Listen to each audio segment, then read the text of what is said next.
ایک صحیح حدیث کے الفاظ ہیں کہ رسول اللہ صلی اللہ علیہ وسلم نے حدیث قدسی بیان فرمائی کہ اللہ جل جلالہ ارشاد فرماتے ہیں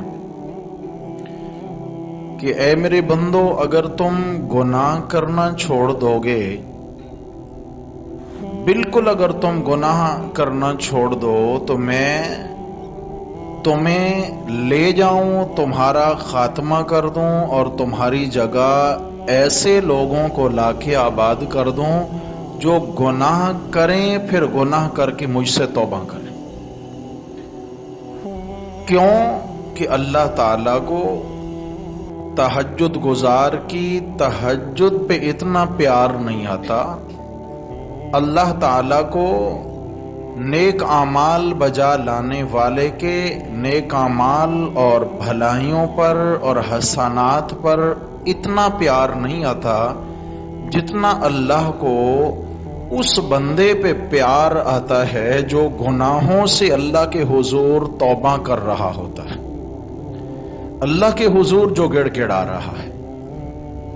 اس حدیث کا قطعاً یہ مطلب نہیں ہے کہ اللہ گناہوں کی دعوت دے رہے ہیں، یہ مطلب قطعی طور پہ نہیں ہے۔ اس حدیث سے دو باتیں ثابت ہوتی ہیں۔ ایک تو یہ کہ اللہ بتانا چاہتے ہیں کہ تم معصوم نہیں ہو، معصوم صرف انبیاء تھے انسانوں میں، اس کے بعد اے میرے نبی کے امتیوں تم میں کوئی معصوم نہیں ہے، یعنی گناہ بہر صورت تم سے ہوں گے، لہذا اگر گناہ ہو جائے تو مایوس ہو کے نہیں بیٹھ جانا کہ اتنا بڑا گناہ ہو گیا، اب تو میرا کوئی معافی کا چانس نہیں ہے، کوئی راستہ نہیں ہے میرے لیے، میں بڑا اللہ تعالیٰ کا دشمن ہو گیا ہوں، اللہ کا نافرمان ٹھہرا ہوں، اس لیے مایوس ہو کر نہیں بیٹھ جانا، بلکہ قُلْ يَا عِبَادِيَ الَّذِينَ أَسْرَفُوا عَلَىٰ أَنفُسِهِمْ لَا تَقْنَطُوا مِن رَحْمَةِ اللَّهِ۔ اللہ فرماتے ہیں میرے حبیب فرما دیجئے میرے ان بندوں سے جو اپنی جانوں پہ گناہ کر کے زیادتیاں اور ظلم کر بیٹھے ہیں، جو اپنی جانوں کا ستیہ ناس کر بیٹھے ہیں گناہ کر کے، ان کو کہہ دو کہ اللہ تمہیں پیغام دیتے ہیں لا تقنطوا من رحمت اللہ، تم اللہ کی رحمت سے مایوس نہ ہو جاؤ۔ کیوں کہ اللہ سارے گناہ بخشنے والا ہے، اللہ کے سوا کوئی گناہ بخشنے والا نہیں۔ ایک تو یہ بات ثابت ہوئی کہ گناہ تم سے بہرحال ہوں گے، لہذا گناہ ہو جائے تو یہ سمجھ کے نہیں بیٹھ جانا کہ اب معافی کا کوئی راستہ نہیں ہے، جب تک تمہاری سانس ہے تب تک چانس ہے، لہذا جب تک سانس چل رہی ہے تب تک اللہ تمہاری توبہ قبول فرماتے رہیں گے۔ اور دوسری بات یہ ہے کہ اللہ تعالیٰ کو گناہگار کا گناہوں سے توبہ کرنا یہ زیادہ پسند ہے نیکوکار کی نیکیاں کرنے سے۔ کیوں؟ یہ اللہ سے سلو کر رہا ہے، یہ اللہ کے آگے ہار مان رہا ہے، یا اللہ میں ہار چکا، یا اللہ میں تھک چکا، میرے اللہ مجھے سہارا چاہیے۔ اللہ ایسے ٹوٹے ہوئے بندے سے بہت پیار کرتا، جو ٹوٹ کے اللہ کے حضور آتا ہے، یا اللہ میں ٹوٹ چکا، میری بس ہو گئی۔ اللہ فرماتے ہیں تیری بس ہو گئی مگر ہماری بس نہیں ہوئی، آجا ہماری رحمت کی چھاؤں میں۔ نبی کریم صلی اللہ علیہ وسلم نے ارشاد فرمایا، اور اس حدیث کے راوی حضرت سیدنا ابو بکر صدیق رضی اللہ تعالی عنہ ہیں۔ عن ابی بکر الصدیق رضی اللہ تعالی عنہ قال قال رسول اللہ صلی اللہ علیہ وسلم ما اسر من استغفر وان عاد فی اليوم 70 مرة۔ جامع ترمذی کی حدیث ہے، فرمایا کہ جو بندہ گناہ کر کے گناہ پہ توبہ استغفار کا عادی ہو چکا ہے، یعنی گناہ ہو جاتا ہے مگر اتنا نادم ہوتا ہے، شرمسار ہوتا ہے، دل میں شرمندگی محسوس کرتا ہے کہ وہ اللہ کے حضور اپنی شرمندگی کا اظہار کرتا ہے، میرے اللہ مجھ سے بڑی غلطی ہو گئی، یا اللہ میں بڑا گناہ کر بیٹھا۔ فرمایا ما اسر من استغفر، وہ گناہوں پہ اصرار کرنے والا، گناہوں پہ ضد کرنے والا اللہ کے ہاں شمار نہیں ہوتا کہ جو گناہ کر کے استغفار کر لیتا ہے۔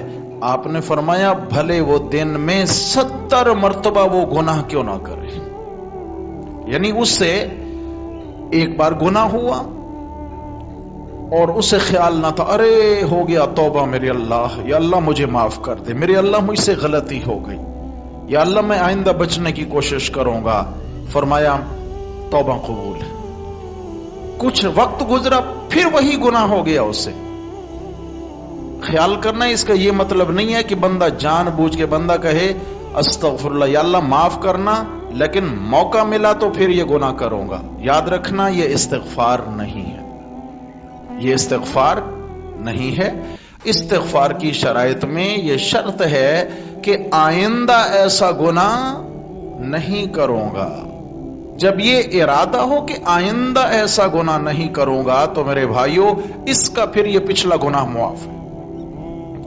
تو فرمایا کہ یہ گناہوں پر اصرار کرنے والا نہیں لکھا جاتا اللہ کے ہاں۔ شروع میں عرض کیا نا کہ گناہ کرنا بری بات نہیں ہے، گناہ پہ اصرار کرنا، ضد کرنا، ہٹ دھرمی دکھانا اور توبہ نہ کرنا یہ اللہ کو بہت ناپسند ہے۔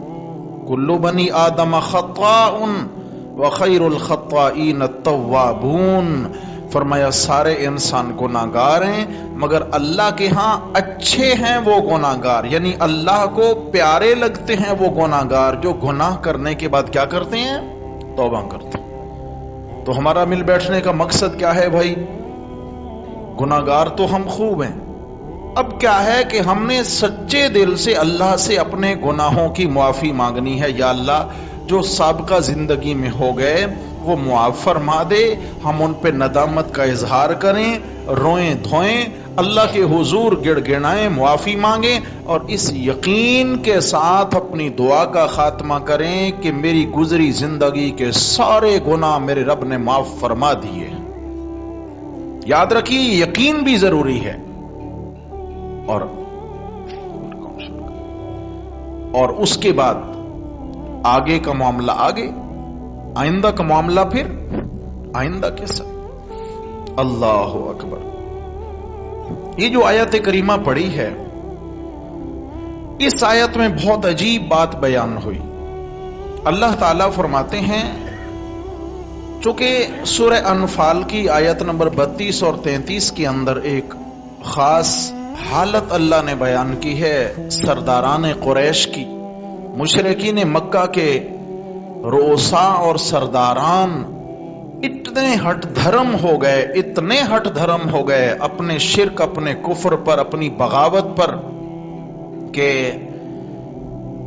اللہ کے حضور پیش ہوئے بیت اللہ میں آ کر، بیت اللہ کا غلاف پکڑ پکڑ کے اپنے خلاف بد دعا کرتے ہیں۔ سرداران قریش اپنے خلاف بد دعا کرتے ہیں اور کیا کہتے ہیں؟ اللہم ان کان ھذا ھو الحق من عندک، یا اللہ اگر یہ قرآن تیری طرف سے آیا ہے اور سچا ہے، یا یہ پیغمبر آپ نے مبعوث کیے ہیں اور یہ سچے ہیں، توجہ کرنا، یا اللہ اگر یہ قرآن بھی آپ کا کلام ہے اور سچا ہے، یہ پیغمبر بھی آپ کے پیغمبر ہیں اور سچے ہیں، تو ہم نہیں مانتے۔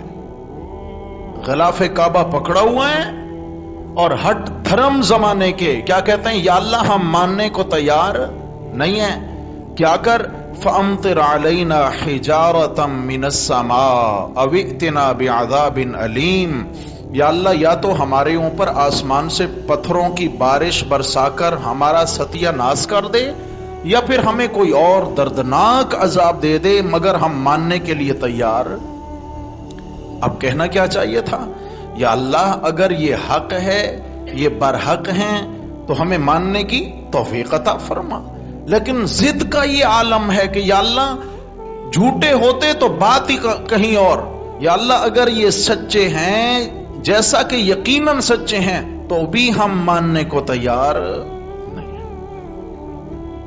یا اللہ موت قبول ہے، عذاب قبول ہے، جہنم کی آگ قبول ہے، قبر کا عذاب قبول ہے، لیکن تیرے نبی کی اور تیرے قرآن کی بات ماننا گوارا نہیں مانیں گے. آپ صلی اللہ تعالی علیہ وسلم نے عرض کیا یا اللہ اب تو اپنے منہ سے عذاب مانگ رہے ہیں. اتنی ہمت کر کے یہ اپنے منہ سے عذاب مانگ رہے ہیں، اتنا ضدی ہو گئے، ان کے دلوں پہ مہر لگ چکی. میرے اللہ اب تو ان پہ پتھر برسا ہی دے، اب تو ان کی گرفت کر ہی لے. میرے رب نے فرمایا میرے محبوب عذاب نہ دینے کی دو وجوہات ہیں. کتنی بھائی جان؟ دو وجوہات ہیں. نمبر 1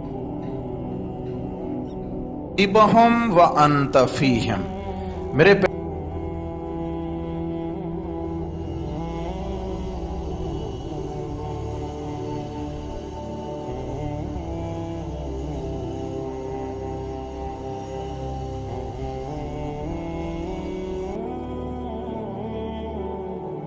کا الا رحمت للعالمین، اور جہاں مجسمہ رحمت پیغمبر تشریف فرما ہوں اور رہتے ہوں وہاں اللہ کا عذاب نہیں آیا کرتا. میرے پیغمبر ہم ان پر عذاب نازل نہیں کریں گے. نمبر 2 دوسری وجہ ہے وما کان اللہ معذبہم وہم یستغفرون، اور جب تک یہ اپنے گناہوں کی اللہ سے استغفار کرتے رہیں گے تو بھی اللہ ان کو عذاب نہیں دیں گے. دو باتیں، آپ کا وجود بھی وجود رحمت ہے اور استغفار بھی سبب رحمت ہے. آپ ہوں گے تو بھی عذاب نہ آئے گا، ان کے زبانوں پہ استغفار ہوگی تو بھی عذاب نہیں آئے گا. جامع ترمذی کے اندر ایک روایت ہے، رسول اللہ صلی اللہ علیہ وسلم نے ارشاد فرمایا انزل اللہ علی امانین لامتی، انزل اللہ علی امانین لامتی، اللہ نے مجھ پر میری امت کی خاطر 2 امانیں نازل کی ہیں، 2 امان، 2 پناہیں، 2 امان نازل کی ہیں. یعنی اللہ نے مجھے بتایا کہ میرے حبیب ہم نے آپ کی امت کو 2 چیزوں کی پناہ میں دے رکھا ہے. 2 وجہ سے آپ کی امت پر عذاب نہیں آئے گا، عمومی عذاب نہیں آئے گا. 2 کون سی ہیں؟ فرمایا نمبر 1 وما کان اللہ لیعذبہم وانت فیہم وما کان اللہ معذبہم وہم یستغفرون. یہ جو اس آیت میں 2 باتیں بیان ہوئی، ایک جب تک آپ ان میں موجود رہے تو عذاب نہیں آئے گا، اور دوسرا یہ جب تک استغفار کرتے رہیں گے تو عذاب. یارو سوچنے کی بات ہے، جو اپنے منہ سے عذاب مانگ رہے ہیں، غلاف کعبہ پکڑا ہوا ہے، حد کر چکے ہیں نافرمانیوں کی، اور ابھی بھی امید ہے کہ استغفار کریں گے تو بڑے سے بڑا جو جرم ان کے اندر ہے وہ بھی معاف کر دو، بڑے سے بڑا جرم بھی ان کو معاف کر دیا جائے گا. اللہ اکبر. پھر آپ صلی اللہ علیہ وسلم نے فرمایا فَإِذَا مَضَيْتُ تَرَكْتُ فِيهِمُ الْإِسْتِغْفَارَ إِلَى يَوْمِ الْقِيَامَةِ. آپ نے فرمایا جب تک میں ہوں تو میری وجہ سے عذاب نہیں آئے گا. اذا مضیت ترکت فیہم الاستغفار الی یوم القیامہ، اور جب میں دنیا سے رخصت ہو گیا، میرا انتقال ہو گیا، تو پھر میں اپنی امت کے لیے قیامت تک استغفار کی چھتری چھوڑ کے جا رہا ہوں. کس کی؟ اللہ اکبر. استغفار کی چھتری چھوڑ کے جا رہا ہوں، جو اس کے نیچے پناہ لے لے گا. اپنے گناہوں پہ جس کو رونا آ گیا، اپنی برائیوں پہ، اپنی نافرمانیوں پہ جس کو بھی رنج آنا آ گیا اور اس کا دل رنجیدہ ہونا سیکھ گیا، اس کا کام ہو گیا میرے بھائی، اس کا کام ہو گیا. اللہ اکبر اللہ اکبر. امام احمد ابن حنبل رحمت اللہ تعالی علیہ کتاب کا نام ہے کتاب التوابین. اس کے اندر یہ واقعہ لکھا ہے کہ امام احمد ابن حنبل رحمت اللہ علیہ کے ایک پڑوسی تھے، نام ہے ان کا ابو عبداللہ. اور وہ شخص کسی خاص اللہ کی نافرمانی میں مبتلا رہتا تھا جس کا امام احمد ابن حنبل رحمہ اللہ کو بھی علم تھا، اور وہ کوئی عام گناہ نہ تھا، انتہائی نازیبا جرم۔ ایک دن وہ امام احمد ابن حنبل رحمہ اللہ کی مجلس میں آیا اور لوگ بیٹھے ہیں، اس نے آ کر سلام کیا۔ امام احمد ابن حنبل رحمہ اللہ نے اس کو مختصر جواب دیا اور اس کی طرف التفات نہیں فرمایا، توجہ نہیں فرمائی، اور ناراضگی کا بھی چہرے سے اثر ظاہر ہوا کہ یہ کیوں آ گیا یہاں پہ۔ تو وہ شخص کھڑا ہو گیا اور عرض کرنے لگا، حضرت لگتا ہے آپ مجھ سے ناراض ہیں۔ امام صاحب خاموش۔ کہنے لگی، حضرت اب تو میں نے اس گناہ سے توبہ کر لی ہے جس گناہ کی وجہ سے آپ میرے ساتھ ناراض ہیں۔ معلوم ہو وہ گناہ ایسا تھا کہ معاشرے میں چھپا ہوا نہیں تھا، نامی گرامی مجرم تھا وہ۔ حضرت میں نے اس جرم سے معافی مانگ لی اللہ سے، اور میں نے وہ جرم اب چھوڑ دیا۔ جب سے میں نے وہ خواب دیکھا ہے تب سے میں نے وہ گناہ چھوڑا ہے۔ امام سے فرمانے لگے، جب سے تو نے خواب دیکھا تب سے تو نے گناہ چھوڑا؟ کیا مطلب، کون سا تو نے خواب دیکھا؟ تو کہنے لگی، حضرت میں ایک رات سویا اور میں خواب میں دیکھتا ہوں کہ ایک ممبر ہے اور اس پہ رسول اللہ صلی اللہ علیہ وسلم تشریف فرما ہے، اور نیچے بہت سارے لوگ بیٹھے ہوئے ہیں۔ ایک ایک شخص اٹھتا ہے، رسول اللہ صلی اللہ علیہ وسلم کے پاس آتا ہے اور آ کر کہتے ہیں، یا رسول اللہ میرے لیے دعا فرمائیے۔ آپ اس کے لیے دعا کرتے ہیں اور وہ اٹھ کے ممبر کے پیچھے چلا جاتا ہے۔ یعنی اشارہ ہے کہ دعا کا اس کو فائدہ پہنچ گیا۔ اس شخص کہنے لگا کہ حضرت ایک ایک کر کے لوگ اٹھتے گئے، دعا کرواتے گئے، یہ خواب کا عالم بیان ہو رہا ہے، اور سارے اٹھ کے چلے گئے، میں آخری شخص بچ گیا، ابو عبداللہ، اور میں نہیں اٹھا اپنی جگہ سے۔ کیوں؟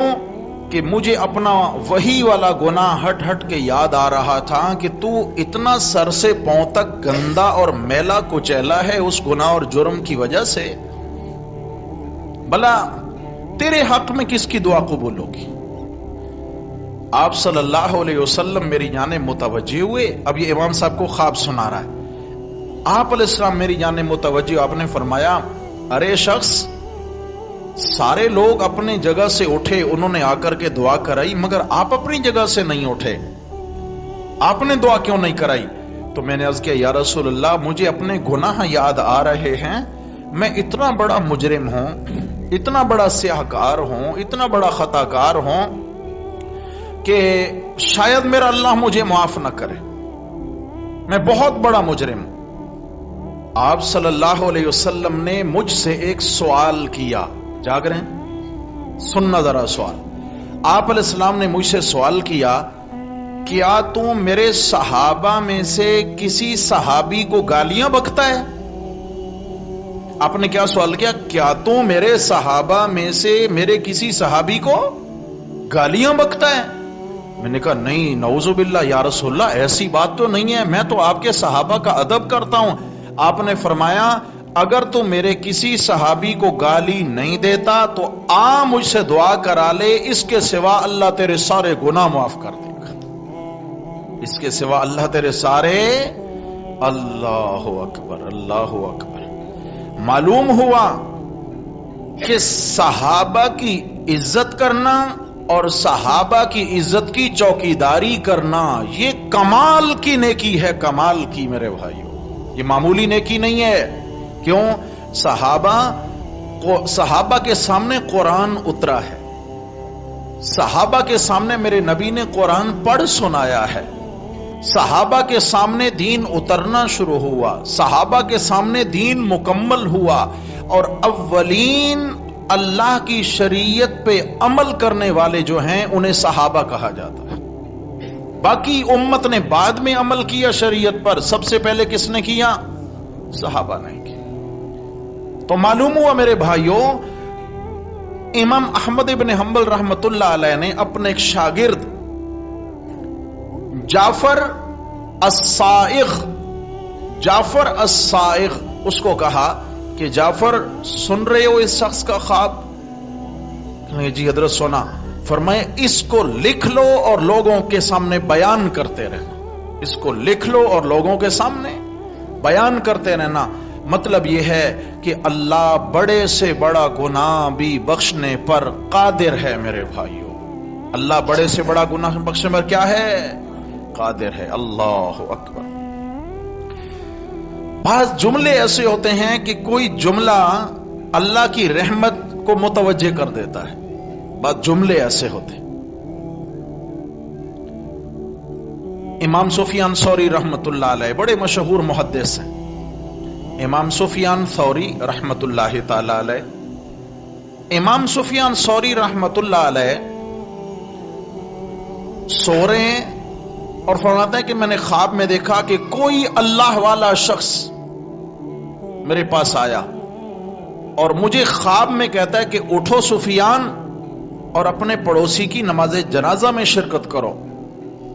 کہتے ہیں میری آنکھ کھل گئی، اس پڑوسی کا نام بھی میرے کو یاد ہے جو اس اللہ والے نیک بندے نے میرے کو بتایا خواب کے عالم میں، اور میں نے اٹھ کر جو پوچھا گھر والوں سے، بھائی وہ پڑوسی کا کیا؟ تو پتہ چلا کہ اس کا انتقال ہو گیا۔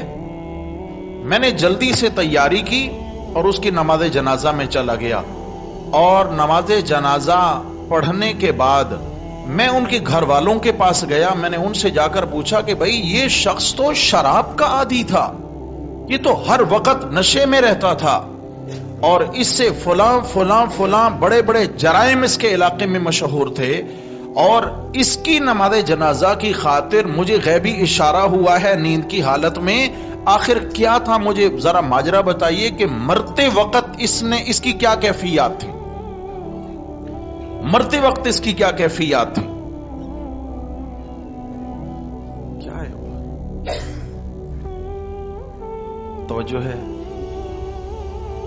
کہ مرتے وقت اس کی کیفیات بتاؤ؟ تو ان کے گھر والوں نے بتایا کہ حضرت جس وقت اس کا آخری وقت آن پہنچا تو ہم نے دیکھا کہ یہ سسکیاں لے لے کے رو رہا ہے اور اس کی آنکھوں سے آنسو جاری تھے، اور ایک ہی جملہ بار بار کہے جا رہا تھا، یا اللہ رحم کر اپنے اس بندے پر جس کی نہ دنیا ہے نہ آخرت، یا اللہ رحم کر اپنے اس بندے پر جس کی نہ دنیا ہے نہ۔ ظاہراً تو یہ جملہ اتنا طاقتور نہیں، لیکن جب یہ دل کی اتھاہ گہرائیوں سے نکلتا ہے کہ یا اللہ تیرا وہ ٹوٹا ہوا بندہ ہوں جو اپنے ہاتھوں اپنی دنیا بھی تباہ کر بیٹھا، اپنی آخرت بھی داؤ پہ لگا بیٹھا، یا اللہ اب تیرے رحم کے سوا میرا کوئی پرسان حال نہیں ہے، تو رحم کرے گا تو میرا کام بنے گا۔ وہ شخص کہے جا رہا ہے یا اللہ رحم کر اس شخص پہ جس کی نہ دنیا ہے نہ آخرت۔ فرمایا یہ کہتے کہتے اس کا انتقال ہو گیا۔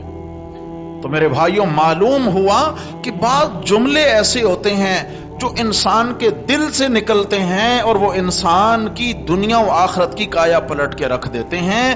اس سے یہ استدلال کیا کہ انسان کو کسی وقت بھی اللہ کی رحمت سے مایوس، کیونکہ کام بنے گا تو وہیں بنے گا۔ مشہور حدیث ہے حدیث کی کتابوں میں،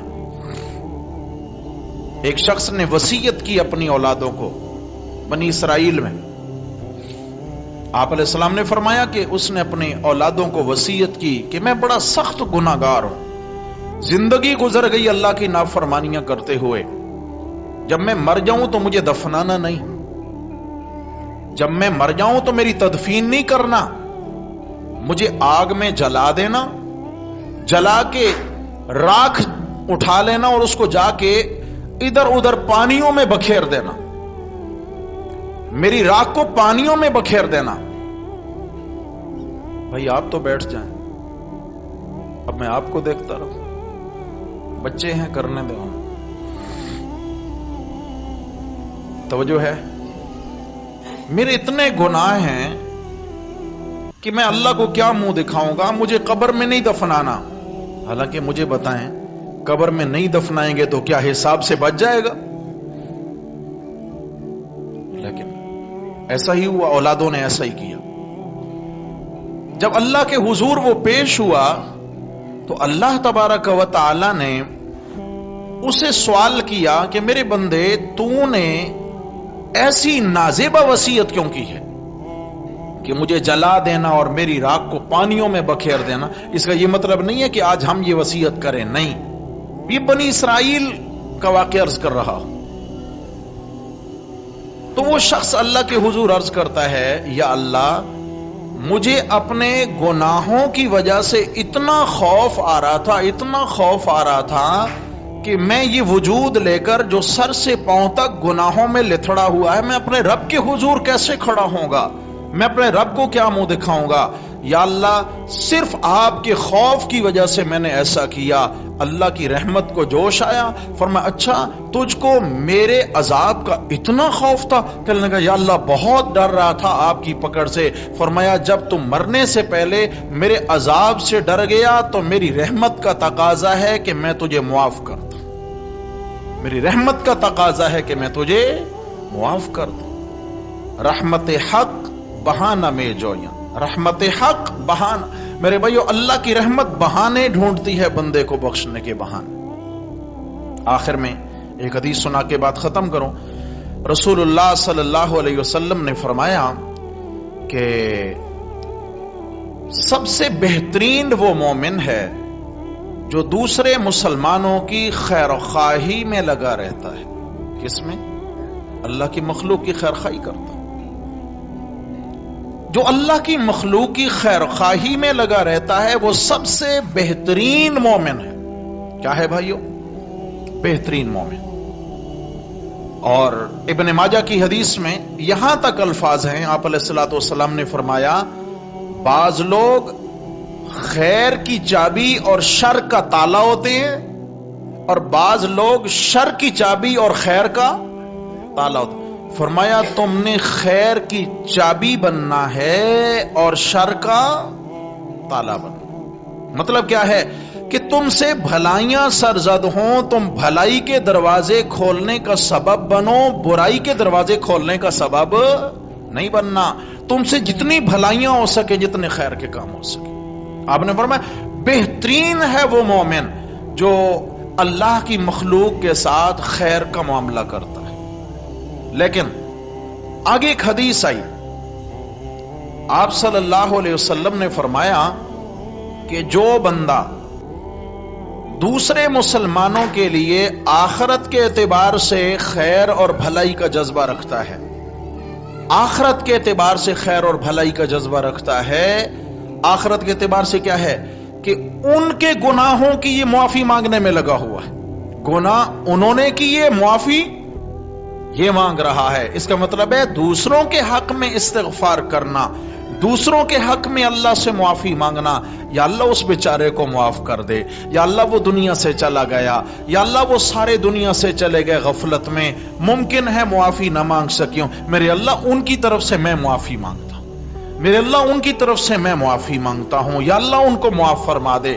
آپ صلی اللہ علیہ وسلم نے فرمایا کہ جتنے ایمان والے آدم علیہ السلام تک، آج سے لے کر آدم علیہ السلام تک فوت ہو گئے، اللہ تعالیٰ اس دعا کرنے والے کو ہر مومن مرد اور ہر مومنہ عورت کے بدلے میں ایک ایک نیکی عطا فرماتے ہیں۔ اربوں خربوں مومنین فوت ہو چکے، تو یہ دعا کرنے کی برکت سے کیا ہوا؟ اربوں خربوں نیکیاں اس کے نامہ اعمال میں آ گئی۔ اور اگلی بات یاد رکھنا، جب ہم کسی دوسرے کے لیے کوئی خیر کی دعا کرتے ہیں، کوئی خیر کی دعا کرتے ہیں، کوئی بھی بھلائی کی دعا کرتے ہیں، مغفرت کی کرتے ہیں، رحمت کی کرتے ہیں، عزت کی کرتے ہیں، اولاد کی کرتے ہیں، صحت کی کرتے ہیں، دولت کی کرتے ہیں، قرض سے خلاصی کی کرتے ہیں، مرض سے خلاصی کی کرتے ہیں، کسی بھی لحاظ سے جب ہم دوسرے کے لیے خیر کی دعا کرتے ہیں، اللہ ایک فرشتہ مقرر فرما دیتے ہیں جو پلٹ کے کہہ رہا ہوتا ہے جو تو نے اس کے لیے مانگا اللہ تجھے بھی عطا کرے، جو تو نے اس کے لیے مانگا اللہ تجھے بھی عطا کرے۔ یعنی تو دوسروں کے کام میں لگا ہوا ہے اور اللہ تیرے کام میں لگے ہوئے ہیں۔ ہاں جی، اللہ تیرے کام میں لگے ہوئے ہیں۔ تو مجھے بتائیے، جب فرشتہ آ کر یہ کہہ رہا ہے، یہ فرشتہ کس کے حکم سے آتا ہے؟ یہ کس نے اس کی تشکیل کیا کہ تم جا کر اس کو یہ کہہ دو کہ تو نے جو دوسرے کے لیے خیر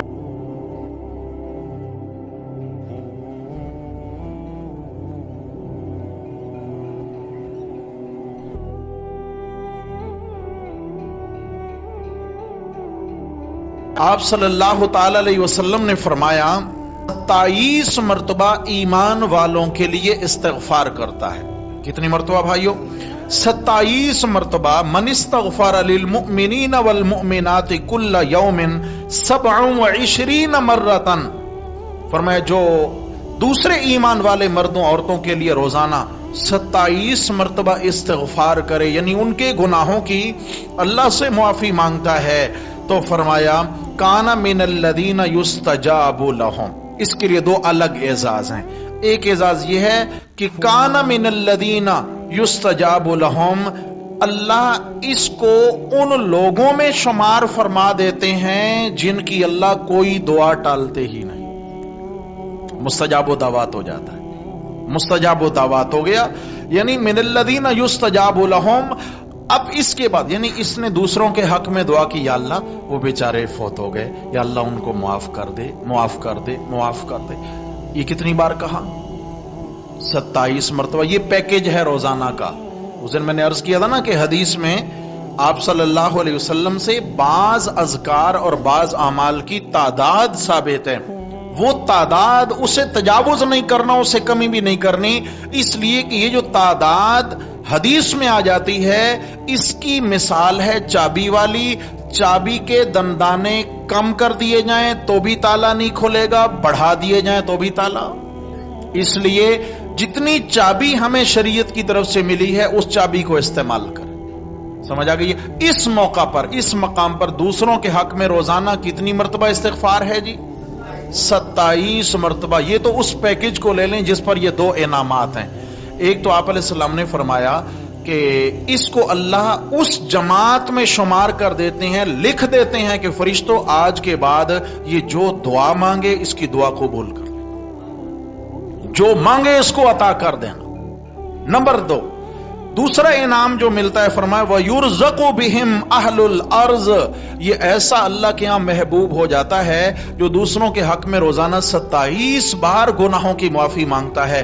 اللہ تعالیٰ اس کے وجود کی برکت سے دوسرے زمین والوں کو رزق عطا فرماتے رہتے ہیں.